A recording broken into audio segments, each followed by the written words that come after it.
Hi everyone, hope you're doing well in the social isolation phase of humanity. I just wanted to make a quick video and show you an example of massive cognitive failure on the part of some news media on a recent thingy. Yeah, so it's important. It's a good example. Yeah, I'll show you.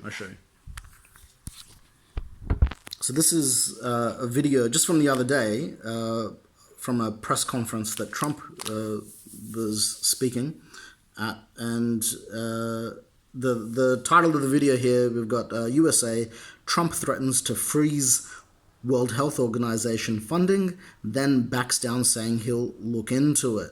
And this is posted by Ruptly, who's a international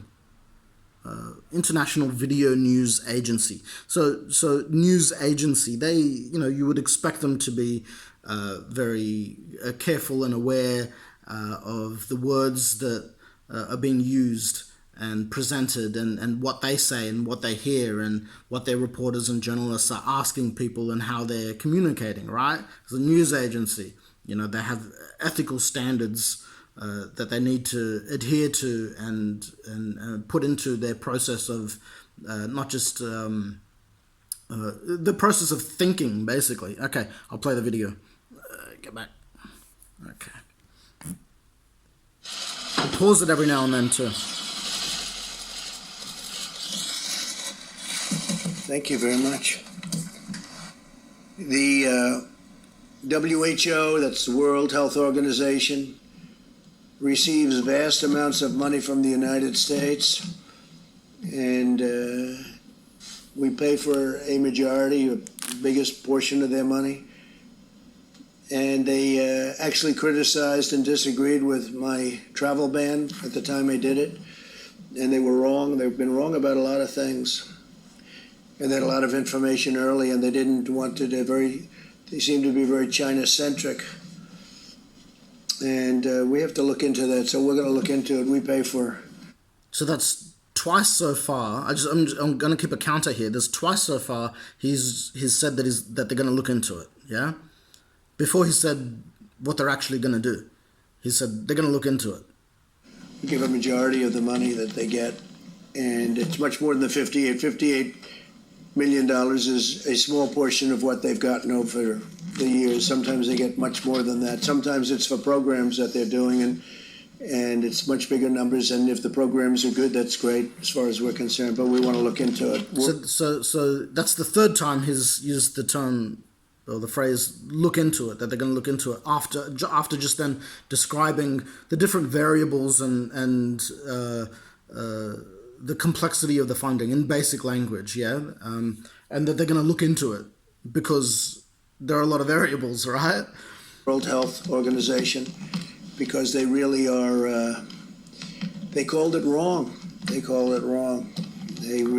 missed the call.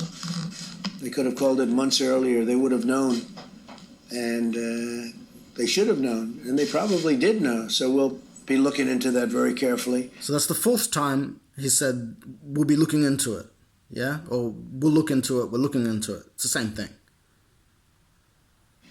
And we're going to put a hold on money spent to... And he says that they're going to put a hold on the money spent, okay? I'm fairly certain by now that Trump is very much aware of the words that he uses, every single little word. And that's the word hold, yeah? The WHO, we're going to put a very powerful hold on it. Again, we're going to see. Hold. We're going to put a hold on it. It's a great thing if it works, but when they call every shot wrong, that's no good. Virus in the U.S. You were saying things like, I think it's a problem that's going to go... So it's the time to... And then the video's just skipped there because whoever's edited it has cut out a question from one particular reporter, and then it's gone to the relevant, whatever they've made relevant in terms of the questioning here. But I'll just play it for you, and you can hear what she says. Things like, I think it's a problem that's going to go... So it's the time to freeze funding to the WHO. Is the time to freeze funding. So she's used the wrong word already, yeah? And the question is the time, no, that's not the whole question yet, but she's used the wrong word, yeah? He said freeze, and he said hold, and she said freeze. HO during a pandemic? No, maybe not. I mean, So she's just asked the question, is this the right time to freeze funding during a pandemic? After he's just explained that they're going to be looking into it because there's all these variables and complexities and stuff. Yeah, he's explained it in a really basic way, but and 4 times already he said we're going to look into it. Yeah, so she's asking a question that's already been answered, and he's and reiterated 4 times we're going to look into it. The answer to her question is we're going to look into it. Yeah, he doesn't have an answer right now. He's just explained that. Yeah.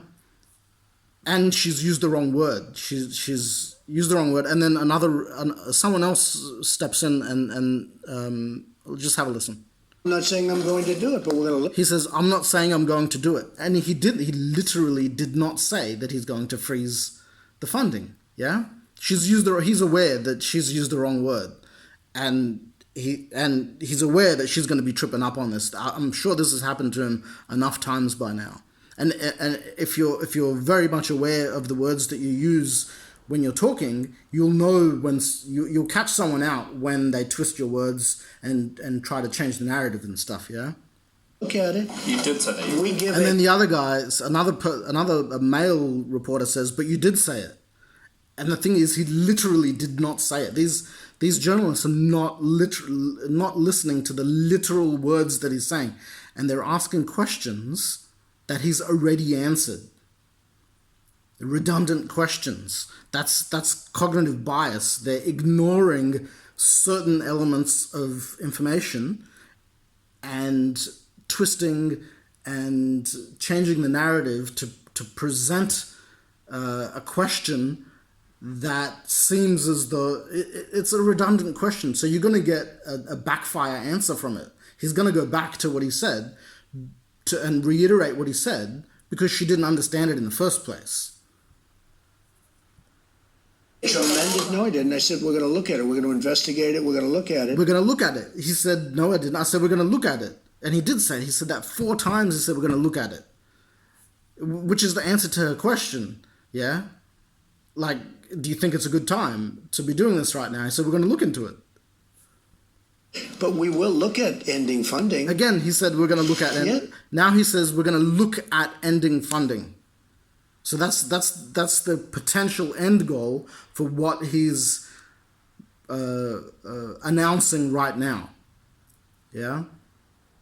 And they've got it completely wrong. So even in the title here, he didn't threaten to freeze World Health Organization funding.